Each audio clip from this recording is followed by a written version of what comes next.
Hello and welcome back to Wood Hill Park. I've been thinking about detailing as a whole after doing some detailing on the layout again, and it made me think about my locos. A lot of my locos I've neglected to detail the buffer beam, and meant to get around to it, haven't got around to it. I've weathered them and done other things to them, but not all of them have got the buffer beam detail in place. So I've set to sorting that problem by doing sort of each one of my locos in turn, and I've got through a few of them so far, but I've got a few more to go, and it's coming along, gradually getting through my layout. All the locos on my layout, that is.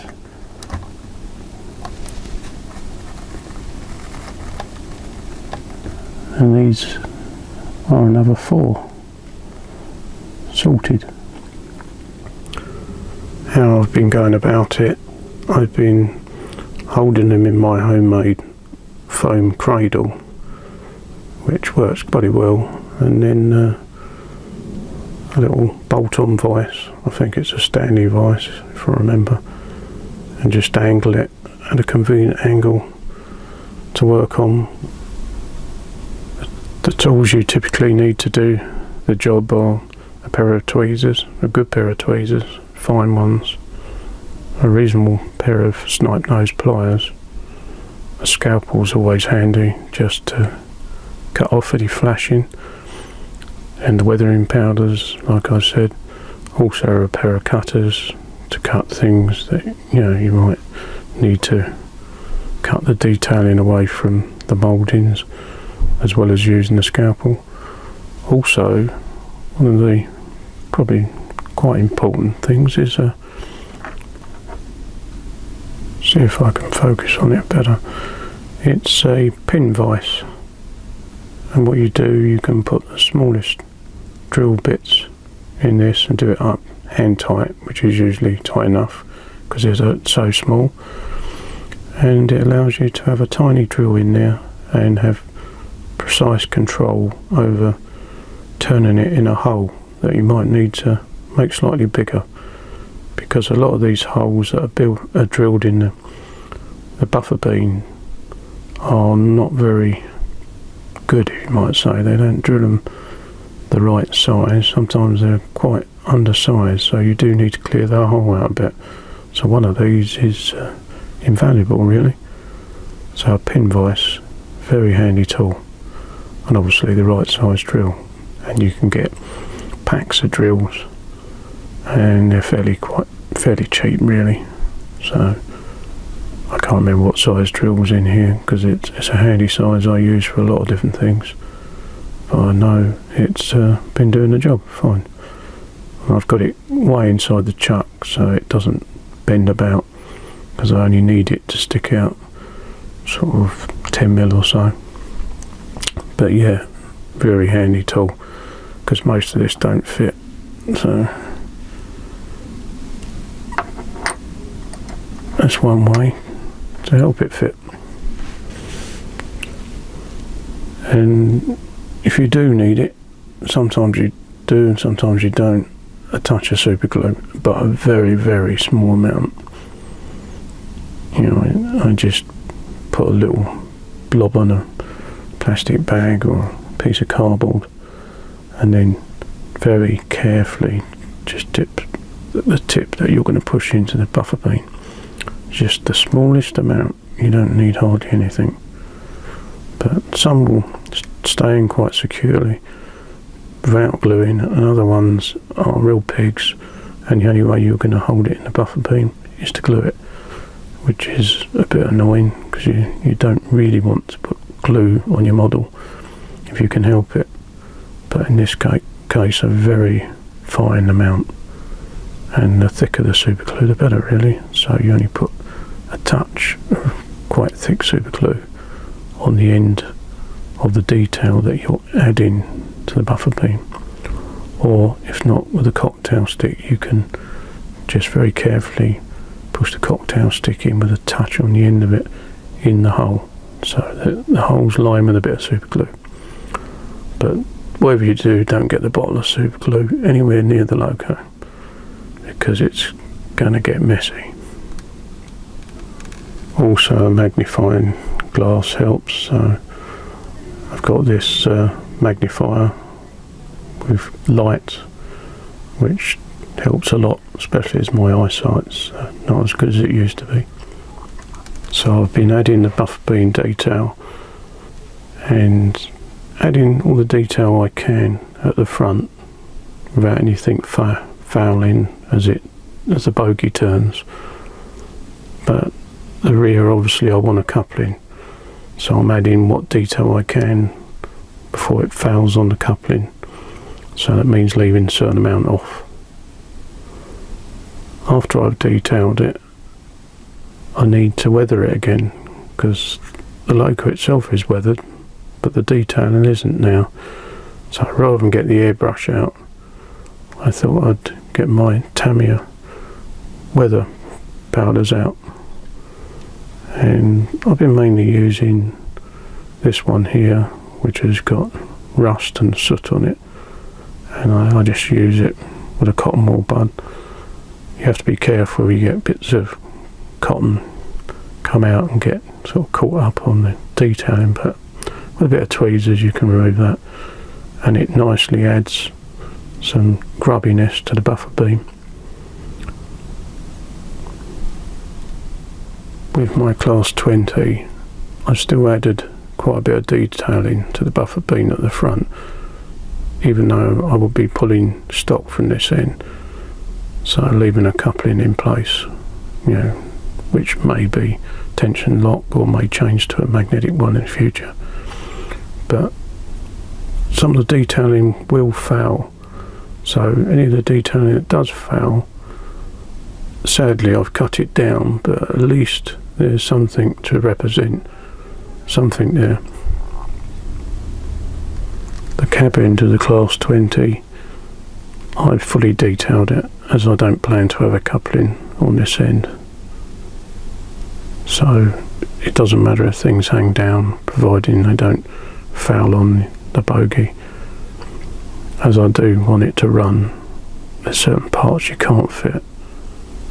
The class 37s I've got, it's the same again really, detailing until anything fouls, and if something fouls on the chassis or the bogey, then I may trim it down or just omit it altogether.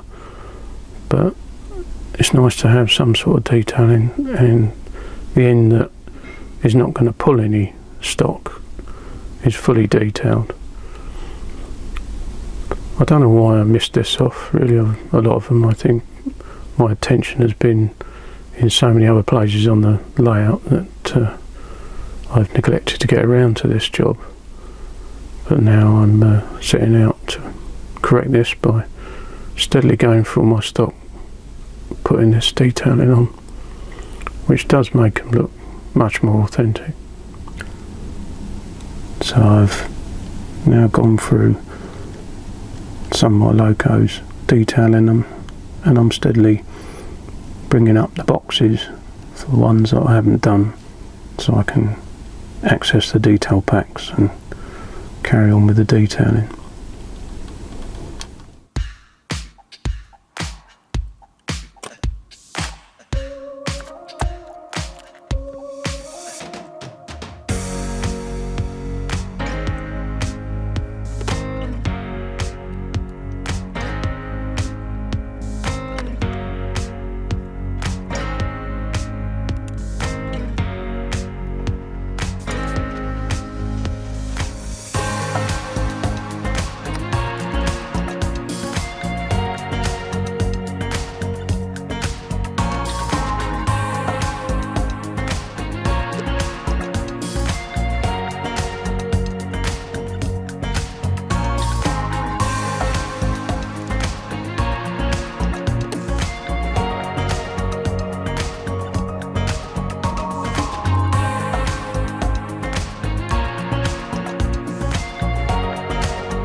I'm also working on signs for the layout, including speed signs. These are the old type, but I am thinking of adding the new speed signs here and there as well. These I think I bought from 10 Commandments, and they're pretty good, but I think I've now got a kit of the modern ones coming from Scale Model Scenery. You can make them yourself, but it can be a lot of kerfuffle, and they do some good kits.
This is just a quick review of my new sound module that I bought from Gauge Master. It's produced by Train Tech for Gauge Master, and hopefully if I talk over the sounds they don't mind me giving this a little review, as they may even sell some more on the back of this. But I'm pretty impressed with this. It's good to have on your layout, just right up the end of the loft as background noise. It plays various noises, and it's sheep in the background, cows, tractors every so often. The church bell even rings every 20 minutes. so I thought it would fit in with my village.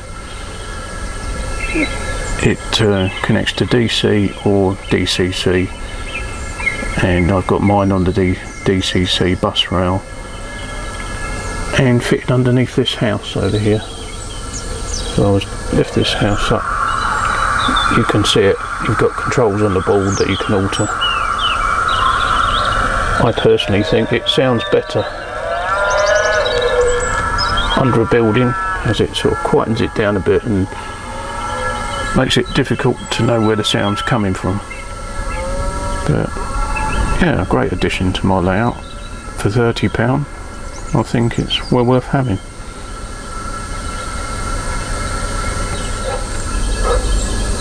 This particular sound module is number GM784, Rural Scenic Sound Module.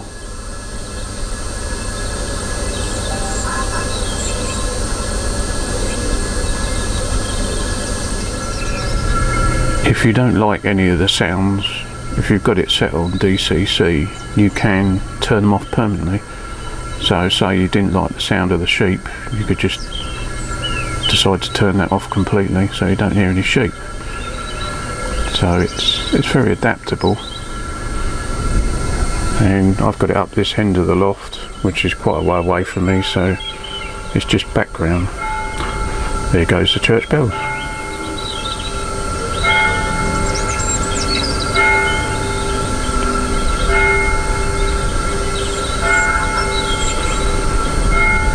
Very atmospheric, I think, and well worth a purchase to add some depth in sound to your layout.